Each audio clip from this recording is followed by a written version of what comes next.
नमस्कार मित्रों, हमारे YouTube चैनल पर आप सभी का बहुत बहुत स्वागत है। तो आज का प्रकरण जो है हमारा वो है संधि। आज हम संधि पर बहुत विस्तार से बात करने वाले हैं, क्योंकि संधि जो है बहुत बच्चों के लिए बहुत जो है कठिनाई का चैप्टर बन जाता है। ठीक है, इसीलिए इस पर हम बहुत विस्तार से बात करेंगे और अच्छे से इसे जानेंगे, जिससे बाद में कोई समस्या या कोई कठिनाई संधि में हमें ना आए। ठीक है, तो चलिए हम देखते हैं संधि। अब देखो पहले क्या है, देखेंगे संधि यानी कि बना कैसे है, संधि कहते किसको है। अब संधि की व्युत्पत्ति कैसे हुई है, तो संधि की व्युत्पत्ति जो है वो हुई है सम प्लस धी से। सम प्लस धी यानी कि सम का मतलब होता है पूर्णतया। क्या होता है? पूर्णतया। और धी का मतलब होता है मिलना, मिलना या फिर धारण करना, धारण करना यानी कि पूरी तरह से मिल जाना ही किसी का क्या है, संधि है। ठीक है, अब संधि का अर्थ क्या है, तो संधि का अर्थ है मेल, योग या फिर जोड़। तो संधि का अर्थ क्या है, एग्जाम में पूछ लिया जाता है कि संधि का अर्थ क्या है, तो संधि का अर्थ है मेल या फिर योग या फिर जोड़। अब देखो संधि कहते किसको है, इसकी परिभाषा क्या है, तो दो ध्वनियों या वर्णों के मेल से उत्पन्न ध्वनि विकार को संधि कहते हैं। यानी कि दो ध्वनियों या वर्णों के मेल से उत्पन्न ध्वनि विकार को संधि कहते हैं। अब देखना ये है कि ये विकार क्या है, ये विकार क्या है। यहाँ विकार का मतलब है परिवर्तन। क्या है? परिवर्तन या बदलाव। विकार का मतलब यहाँ है परिवर्तन या बदलाव, यानी कि जब दो ध्वनियां या दो वर्ण परस्पर मिलते हैं तो उनके मिलने से जो परिवर्तन होता है, जो बदलाव होता है, वही क्या कहलाता है, संधि कहलाता है। ठीक है, आगे है संधि का तोड़ना क्या कहलाता है। आगे है संधि का तोड़ना क्या कहलाता है, तो संधि का तोड़ना जो है विच्छेद कहलाता है। अब संधि के भेद कितने हैं, तो संधि के भेद है 3। संधि के कुल कितने भेद हैं? 3। कौन कौन से हैं? स्वर संधि, व्यंजन संधि और विसर्ग संधि। संधि के कितने भेद हैं? कुल 3 भेद हैं। स्वर संधि है, व्यंजन संधि है और विसर्ग संधि है। अब हम एक एक संधि को देखेंगे कि स्वर संधि किसे कहते हैं, व्यंजन संधि किसे कहते हैं और विसर्ग संधि किसे कहते हैं। तो पहले हम देखेंगे स्वर संधि। क्या देखेंगे? स्वर संधि। देखो स्वर संधि क्या है, किसे कहते हैं, तो स्वर के साथ स्वर के मेल से उत्पन्न ध्वनि विकार को स्वर संधि कहते हैं। यानी कि जब प्लस के पहले भी स्वर हो और प्लस के बाद भी स्वर हो, दो स्वरों का मेल हो और उसके मेल से उत्पन्न ध्वनि विकार को संधि कहते हैं। ठीक है, अब स्वर संधि के लक्षण क्या है, यानी कि स्वर संधि के लक्षण क्या है। लक्षण ये है कि जो है प्लस के पहले भी स्वर रहेगा और प्लस के बाद भी स्वर रहेगा। तो स्वर संधि का यही लक्षण है कि प्लस के पहले भी स्वर आएगा और प्लस के बाद भी स्वर आएगा। ठीक है, और देखो प्लस के पहले जो स्वर रहेगा वो मात्रा रूप में रहेगा और प्लस के बाद जो स्वर रहेगा वो मूल रूप में रहेगा। क्या रहेगा? स्वर के पहले, प्लस के पहले जो स्वर रहेगा वो मात्रा रूप में रहेगा और प्लस के बाद जो स्वर रहेगा वो मूल रूप में रहेगा। ठीक है, अब पहले ये जान लेते हैं कि मात्रा रूप क्या है और मूल रूप स्वर क्या है। अब देखो मात्रा रूप यही है, मात्रा रूप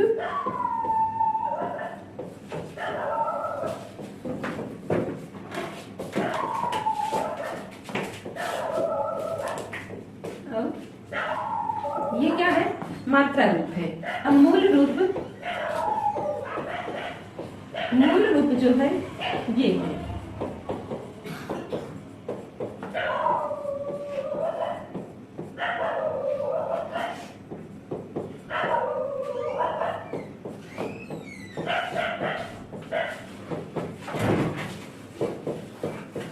ये जो है मूल रूप है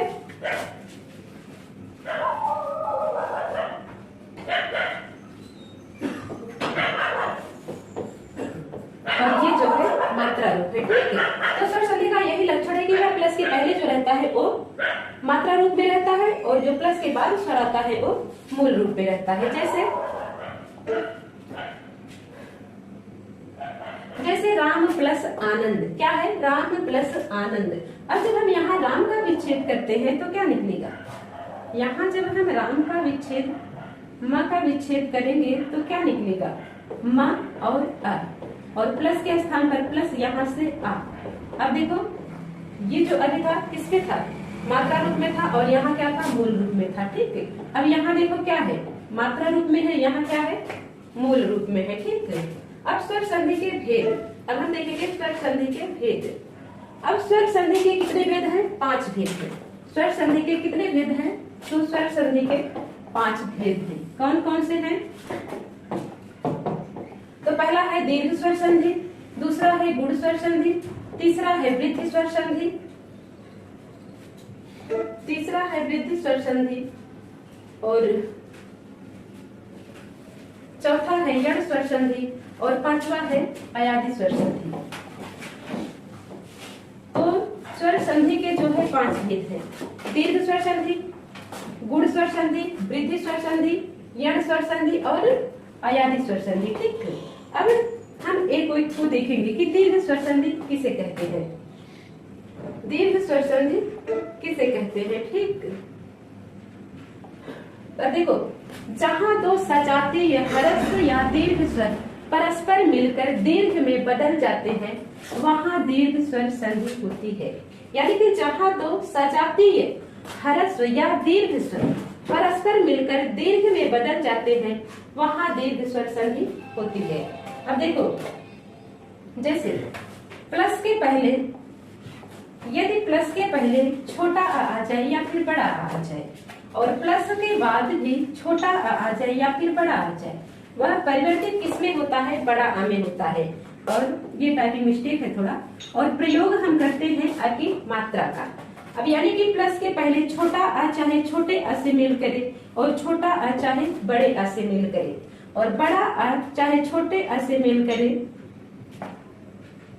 बड़ा आ चाहे छोटे आ से मेल करे, या फिर बड़ा आ बड़े आ से मेल करे, ये बदलेगा, यानी कि परिवर्तित बड़ा आ में ही होगा। और प्रयोग हम करेंगे आ की मात्रा का। अब देखो, प्लस के पहले चाहे छोटी ई आ जाए या फिर बड़ी ई आ जाए, प्लस के पहले चाहे छोटी ई आ जाए या फिर बड़ी ई आ जाए, और या प्लस के पहले भी छोटी ई आए या फिर बड़ी ई आए, ये परिवर्तित होगा बड़ी ई में ही।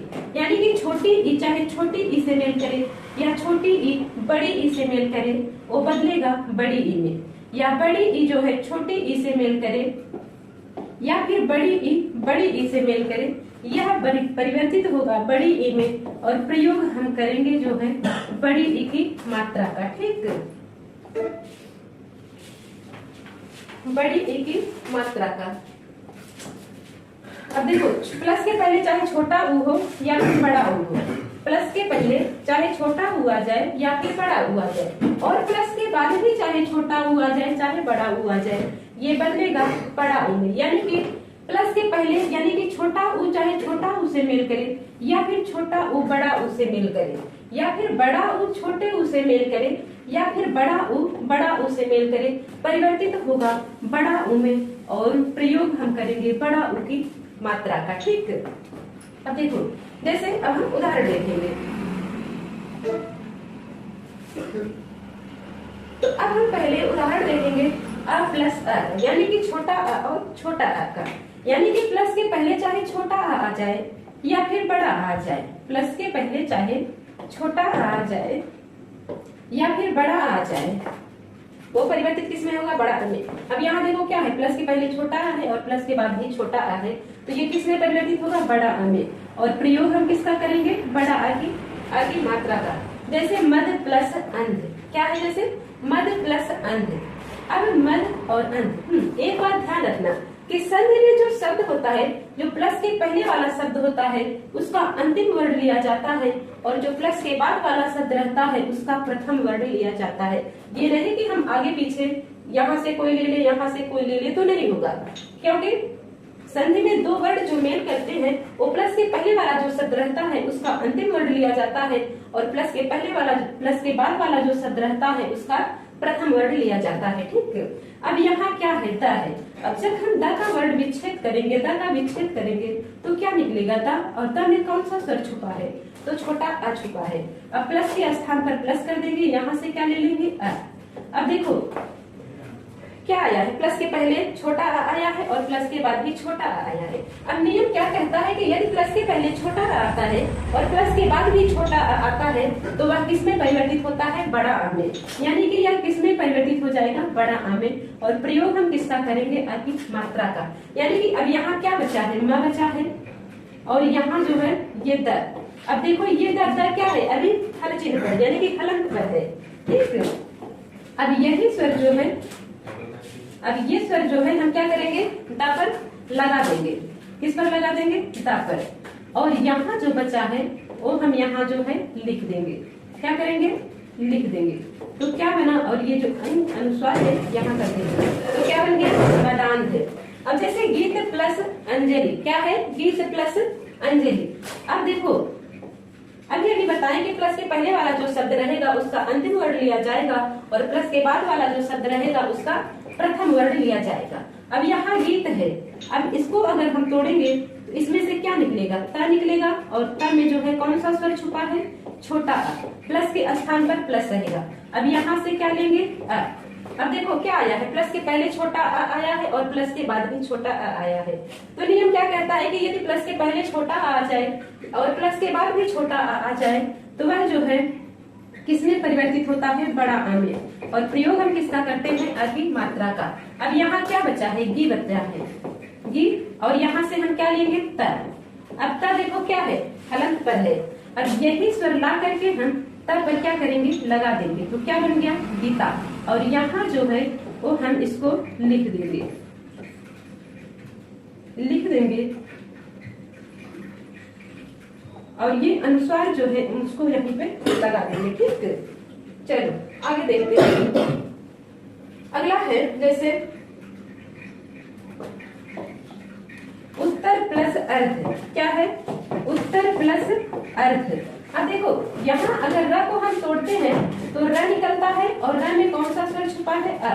प्लस के स्थान पर प्लस लिख देते हैं और यहाँ से क्या ले लेते हैं, अ। अब देखो प्लस के पहले क्या आया है, छोटा आ आया है और प्लस के बाद भी क्या है, आया है, छोटा आया है। अब नियम कहता है कि यदि प्लस के पहले छोटा आ आए और प्लस के बाद भी छोटा आए तो वो जो है परिवर्तित बड़े आ में हो जाता है। और प्रयोग हम आ की मात्रा का करते हैं। अब देखो उत्तर, अब यहाँ क्या बचा, उत और र अभी क्या है, हलंत पर है। यानी कि ये मात्रा जो है हम रा पर लगा देंगे। किस पर, रा पर। और बाकी ये जो बचा है हम इसको जो है लिख देंगे, ठीक है। तो क्या बन गया, उत्तरार्थ। अगला है स प्लस अंत। क्या है, स प्लस अंत। अब जब स को हम तोड़ेंगे तो क्या निकलेगा, स निकलेगा। और स में कौन सा स्वर छुपा है, छोटा आ। और प्लस के स्थान पर प्लस और यहाँ से हम क्या लेंगे, अ। अब देखो प्लस के पहले क्या आया है, छोटा आ आया है और प्लस के बाद भी क्या आया है, छोटा आ आया है। अब नियम कहता है कि यदि प्लस के पहले छोटा आ आए और प्लस के बाद भी छोटा आ आए तो वह परिवर्तित जो है किसमें हो जाता है, तो वह परिवर्तित किसमें हो जाता है, बड़े आ में। किसमें, बड़े आ में। अब यहाँ से देखो क्या ले लेंगे, स। अब देखो स क्या है, अभी हलंत पर है यानी कि आधा है। अब यही स्वर हम इस स पर लगा देंगे तो क्या बन जाएगा, स पूरा बन जाएगा, सा। और यहाँ क्या बचा है, त। और ये अनुस्वार जहाँ है हम इसको यही लगा देंगे तो क्या बन जाएगा, शांत। देखो ये क्या है, शांत। अब इस शांत का एक शांत ऐसे लिखा जाता है, ये इसका अर्थ होता है चुप। और इस शांत का अर्थ होता है, क्योंकि स प्लस अंत, क्या हो जाएगा, स प्लस अंत। यानी कि स उपसर्ग जहाँ लगा हो वो सहित का अर्थ देता है। और अंत यानी कि अंत, यानी कि अंत सहित। तो इस शांत का अर्थ होगा अंत सहित और इस शांत का अर्थ होता है चुप रहना, ठीक है। चलो अगला है अक्ष प्लस अंश। तो क्या बनेगा, यहाँ आ यहाँ आ दोनों मिलकर के किसमें परिवर्तित हो जाएंगे, बड़ा आ में। तो क्या बन जाएगा, अच्छांश। क्या बनेगा, अच्छांश। अब देखो गीत प्लस अवली, यहाँ आ यहाँ आ तो क्या बन जाएगा, गीतावली। अब ये देखो वात प्लस अयन, अब यहाँ आ है और यहाँ भी आ है तो क्या बन जाएगा, वातायन। क्या बनेगा, वातायन। अब हम और आगे देखते हैं, चलो।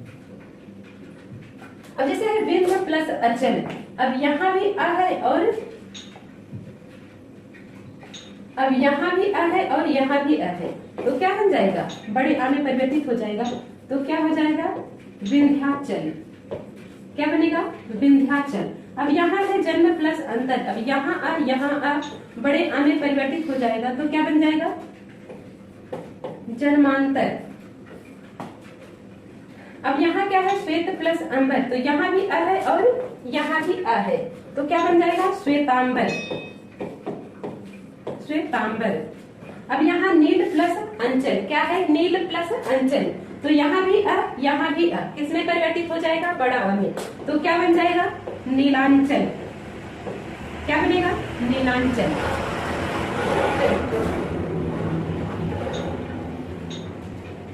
अगला है नील प्लस अंबुज, अब यहाँ भी देखो आ है और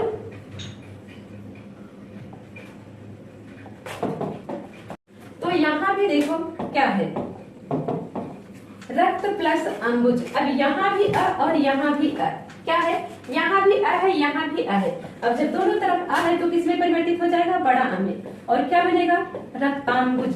क्या बन जाएगा, रक्तांबुज। अब रस प्लस आयन, तो यहाँ भी आ और यहाँ भी आ, दोनों आ बड़े आ में परिवर्तित हो जाएंगे, और क्या बन जाएगा, रसायन। क्या बनेगा, रसायन। अब पर प्लस अधीन, पर प्लस अधीन, अब यहाँ भी आ और यहाँ भी आ, अब दोनों आ मिलेंगे तो बड़ा आ में परिवर्तित हो जाएगा, और क्या बन जाएगा, पराधीन। क्या बनेगा, पराधीन। अब मध्य प्लस अवधि, यहाँ भी आ यहाँ भी आ, क्या बन जाएगा, मध्यावधि। क्या बनेगा, मध्यावधि। अब पूर्ण प्लस अंक, क्या है, पूर्ण प्लस अंक, यहाँ भी आ यहाँ भी आ, तो क्या बन जाएगा, पूर्णांक। क्या बनेगा, पूर्णांक। स्वर्ण प्लस अक्षर, अगला है स्वर्ण प्लस अक्षर, अब यहाँ भी आ और यहाँ भी आ, तो क्या बन जाएगा, स्वर्णाक्षर। क्या बनेगा, स्वर्णाक्षर। क्या बना, स्वर्णाक्षर। हाँ, तो अगला है काम प्लस अयनी, क्या है, काम प्लस अयनी, अब यहाँ भी अ यहाँ भी अ, क्या बनेगा, कामायनी। क्या बनेगा, कामायनी। अब देखो क्रम प्लस अंक, अब यहाँ भी अ और यहाँ भी अ, क्या बन जाएगा, क्रमांक। क्या बनेगा, क्रमांक। काम प्लस अग्नि, यहाँ भी अ यहाँ भी अ, क्या बन जाएगा, कामाग्नि। क्या बनेगा, कामाग्नि। अब देखो त्रिपुर प्लस अरे, अब यहाँ भी आ और यहाँ भी आ, तो क्या बन जाएगा, त्रिपुर प्लस अरे, अब यहाँ भी आ और यहाँ भी आ, तो क्या बन जाएगा, त्रिपुरारी। देखो ये शब्द शुद्धि में भी पूछता है, बहुत सारे लोग क्या करते हैं कि त्रिपुरारी लिख देते हैं, त्रिपुरारी, ये गलत है, त्रिपुरारी नहीं होता है, त्रिपुरारी होता है। त्रिपुर प्लस अरे, त्रिपुर यानी कि त्रिपुर एक राक्षस था, अरि का मतलब होता है शत्रु। क्या होता है, शत्रु, यानी कि त्रिपुर राक्षस का शत्रु कौन है, त्रिपुर का वध किसने किया था, शिव जी ने किया था, इसीलिए उन्हें त्रिपुरारी कहा जाता है। तो सही शब्द क्या है, त्रिपुरारी है, त्रिपुरारी नहीं है। ठीक, अगला है पुष्प प्लस अवली, क्या है, पुष्प प्लस अवली, तो यहाँ भी आ यहाँ भी आ, क्या बन जाएगा, पुष्पावली। क्या बनेगा, पुष्पावली। अगला है सूर्य प्लस अस्त, यहाँ भी आ यहाँ भी आ, क्या बन जाएगा, सूर्यास्त। क्या बनेगा, सूर्यास्त। चलो हम और उदाहरण देखते हैं। अगला है राष्ट्र प्लस अध्यक्ष, अब यहाँ देखो अ और यहाँ भी क्या है, अ है, तो क्या बन जाएगा, राष्ट्राध्यक्ष, राष्ट्राध्यक्ष। अब स्व प्लस अभिमान, यहाँ भी अ यहाँ भी अ, क्या बन जाएगा, स्वाभिमान, स्वाभिमान। अगला है तीर्थ प्लस अटन, अब यहाँ भी अ है यहाँ भी अ है, तो क्या बन जाएगा, तीर्थाटन। क्या हो जाएगा, तीर्थाटन। अटन का मतलब भ्रमण होता है, ठीक, क्या होता है, भ्रमण। अगला है रत्न प्लस अवली,